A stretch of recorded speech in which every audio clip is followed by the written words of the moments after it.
Hey guys, Chris from Hockey Tutorial here. Today we're going to be taking a quick look at the One Timer. Now this is a brand new product in the UK. Really glad and excited to have it in.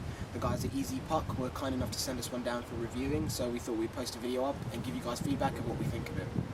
So first of all, we'll just get down to the point of this device. A lot of you might not know what it is, and what it's for is, as you know, with the shooting pad in the background that you can practice off ice, training your stick handling and your shooting. This is a device that goes with that shooting pad. What you do is attach it to the end of the shooting pad, or whichever side you prefer, and what this does is rebound the puck. So you can practice receiving passes, you can practice taking slap shots with the puck moving. As you can pass the puck to the One Timer, it'll bounce it back to you and you can take a slap shot from that. So it helps you develop loads of different skills for shooting and also stick handling, again all from home. So we're going to take a closer look at this and give you some feedback on it, and you guys can let us know what you think by commenting in the comment section below the video. So to kick off this review, we're going to look at the structure of this device. As we said, this is the EZPuck One Timer, and again we're very thankful to the guys at EZPucks for sending one of these down to us to review. So taking a look at the structure of this, you could say it's made up of three main parts. Over here you have the metal body of the actual device, you have the rubber bungee cords over here that actually bounce the pucks back to you, and underneath, over here, is this detachable metal plate. That's actually what attaches onto the shooting pads, as you can see there. So it's a bit tricky for me to show, but what you do, you loosen these knobs over here, if I just undo those, and you'll notice that the top part then becomes flexible and moves around. That's where you actually slip the shooting pad into, as you can see over there. It's pretty tricky to see, but the shooting pad slips under there. It has nice rubber spaces that you might be able to see if I get a bit closer there for you. If you can see those little circular tacks. Those attach onto the shooting pad just to give it a bit more of a secure fit so it doesn't slide around, and also so it doesn't mark the shooting pad, which is also important to mention. So you won't get any marks or residual damage from using this device, which is also important to mention and great to see there. So if I just tighten those back up. So as we said, what this device does is that you're going to be able to attach it onto the end of your shooting pad and bounce the pucks back to this side over here, this bungee cord over here, and it will simply just bounce the pucks back to you. We'll have some examples of me using the device, just so you guys can see exactly what it's like. So what we have in front of me right now is my Pro Size Hockey shooting pad, or skill pad, which is one of the more popular sizes. If you want information about any of the equipment that we use, be sure to click in the link in the video description. And over here we have the One Timer, and what we're going to be doing is attaching the One Timer to the Pro Size Hockey shooting pad.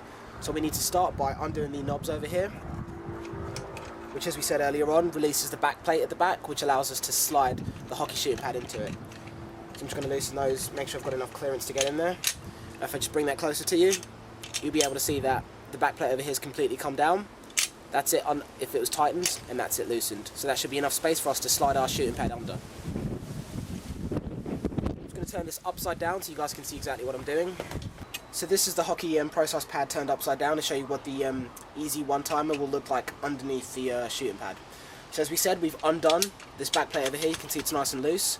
We're going to then slip the hockey shooting pad into this new groove that's been created by undoing the knobs that we showed you earlier on. So as you can see, I'm just attaching it onto the shooting pad. The rubber spacers are attached onto it now. I'm holding it there, and now I'm going to tighten the knobs that we undone earlier on. So I've just tightened the top one up, and now I'm just quickly doing the bottom one. And now our One Timer is attached onto the shooting pad, and we're ready to give it a try. So now we're just going to lie this down. I'll show you what it looks like from the front, of course, and then we're going to take a look at actually using it and how it performs. So taking a quick look about how to tighten this to the shooting pad from the front. As we said, you need to undo the knobs over here to get the back plate nice and loose so you can attach the shooting pad to it. Place it on top. Make sure the back bit, as we showed you earlier on, is attached securely. Move it into position or where you want it, and then tighten these knobs back up. And once they're nice and tight and secure, as you can see there, we're now ready to take this out and see what it's like. So what we're going to be doing next is taking a look at how these three pucks perform with the One Timer and how it works on the Pro Size pad. So we have your green biscuit at the top, your traditional hockey puck at the in the middle section, and the 10-ounce weighted orange hockey puck at the bottom, which weighs roughly about double the weight of your conventional hockey puck.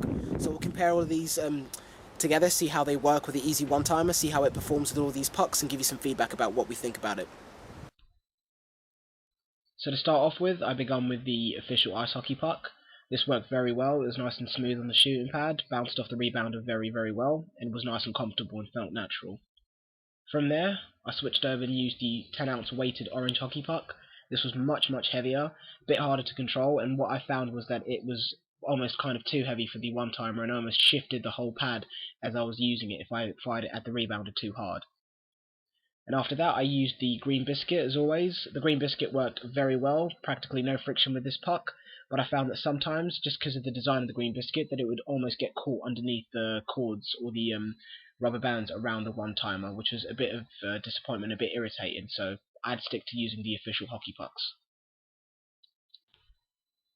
So after comparing the different pucks, I set up the orange puck around the center of the shooting pad and practiced with the green biscuit puck, trying to navigate it around the puck I placed down.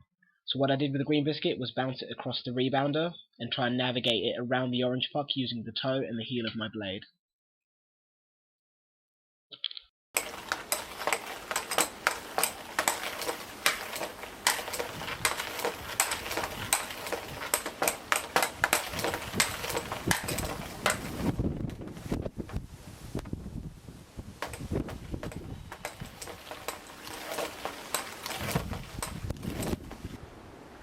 So after taking a look at the EZPuck One Timer, it's an amazing product. We think it's an absolutely essential tool to have if you want to develop as a hockey player. The two key things that we like about it is the fact that you can use it on a shooting pad, or it comes with a counterweight that you can place it on the ground, so you can use it just the device on its own with a green biscuit puck in the middle of a car park, or if you have a nice smooth surface at home, you can practice with just the device without even a shooting pad, which is great.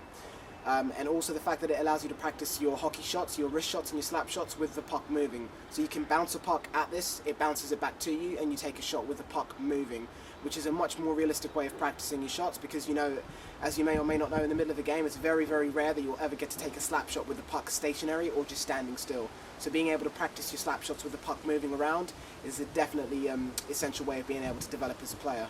So for overall, the different drills that you can practice with this are pretty much endless. You can set up loads of different variations of stick handling and passing.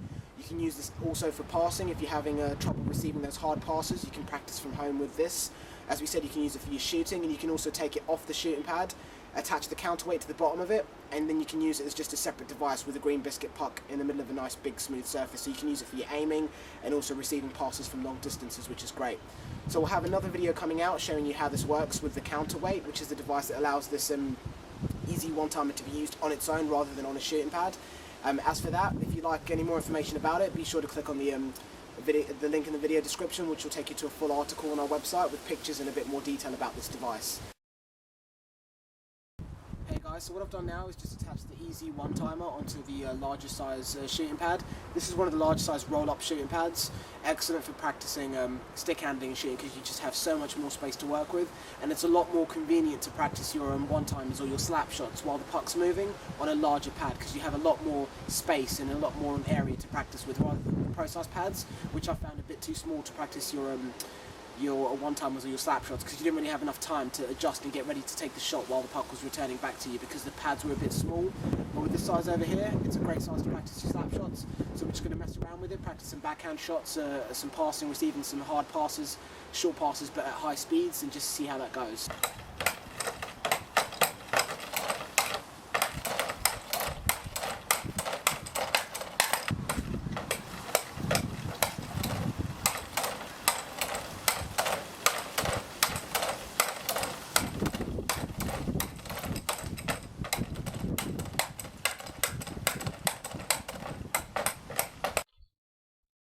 So what I did over here was just mess around with the official ice hockey puck in the OneTimer. Just practiced walking around the shooting pad while I was bouncing it off of the OneTimer.